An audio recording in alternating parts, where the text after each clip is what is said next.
হবে এটি সারা বাংলাদেশ উত্তর গণতন্ত্রকে জানিয়ে দিতে চাই। এই বাংলাদেশ পুনর্বার আবার এদেশের আবার করবে। আমরা আপনাদের উদাত্ত আহ্বান জানাতে চাই, আমরা মানবতার সঙ্গে নই। বাবার জনগণ এই সব ভয়কারী হয়েছে, মসজিদের ইমাম পর্যন্ত পালিয়ে গিয়েছেন। বাংলাদেশ খেলাফতে মজলিসের ভোলা জেলার সঙ্গে এই উদাত্ত আহ্বান জানিয়ে নেওয়ার মাধ্যমে নিজেদের মৌলিক অধিকারের পর সরকার নতুন ভাবে রাষ্ট্রপতি নির্বাচন অতএব সংসদ নির্বাচন যদি বাংলাদেশের জনগণ চিনে না। আপনি যখন বাংলাদেশের বাইরে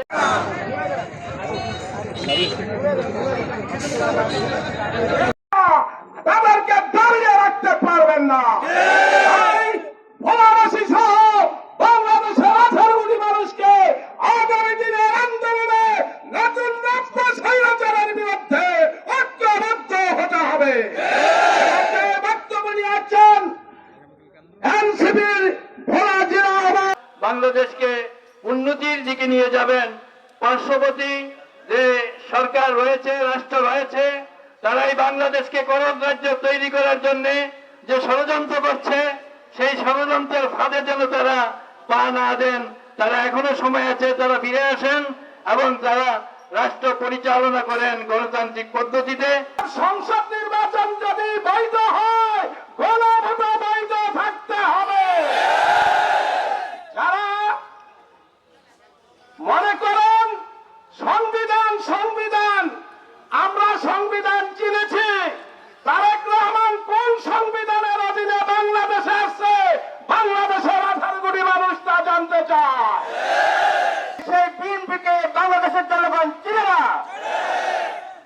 যে জুলাই বিপ্লবের মাধ্যমে স্বৈরাচারকে পতন করার ব্যবস্থা হয়েছে, সাগর রক্তের বিনিময়ে সেই রক্তের সাথে যারা মির্জাপুরি করে, সেই বিএনপিকে বাংলাদেশের জনগণ চিনে না। আমি আপনাদেরকে জানাতে চাই, আমাদের দেশে একটা কথা আছে, মোল্লার জন্য সিন্নি খাইলে মোল্লা চিনলে না। কথা ঠিক কিনা বলেন? এখন যে নতুন পরিবহন শুরু করছে তা বাস্তবায়নের জন্য এটা জুলাই অভ্যুত্থানের সময় যে ছাত্র জনতা জীবন দিয়েছে, তারা কখনো এটাকে এভাবে মেনে নিতে পারে না। তাদের সন্তানের জীবন দিত, তাহলে তারা মনে হয় আজকে এটা বাস্তবায়ন করত। তার মানে বুঝা যাচ্ছে তারা ভারতে অথবা কোনো ইন্ডিয়ার দ্বারা বসে জীবন যাপন করেছিল। এই জন্য ছাত্র জনতার রক্তকে তাদের কাছে গ্রহণযোগ্য মনে হচ্ছে না। এসে বলেছিলেন আই হ্যাভ এ প্ল্যান। আমরা আপনাকে বলতে চাই, আপনার প্ল্যান যদি কোনো শয়তানি প্ল্যান থাকে, আপনার প্ল্যান যদি কোনো মুনাফিকি প্ল্যান থাকে, মনে করবেন আপনি এই দেশে টিকতে পারবেন না। আপনার জানা উচিত, স্বৈরাচার হাসিনার প্রতিবেশী দেশ ভারত থাকলেও আপনার কিন্তু প্রতিবেশী দেশ ভারত নয়। আপনাকে এই দেশেই বসবাস করতে হবে। সুতরাং এই দেশের জনগণের ম্যান্ডেট নিয়ে আপনি ক্ষমতায় আসছেন, ইলেকশন ইঞ্জিনিয়ারিং করে হোক, যে কোনো ভাবে হোক, আপনি প্রধানমন্ত্রী।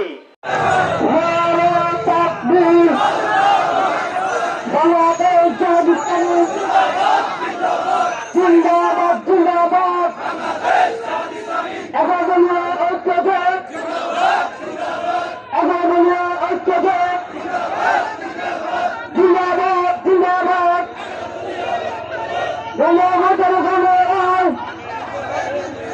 মানতে হবে মানতে হবে, গণভোটের গণরায়, গণভোটের গণরায় মানতে হবে মানতে হবে।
প্রধান থাকবেন, এরপরে আপনি সাংসদ নেতা থাকবেন।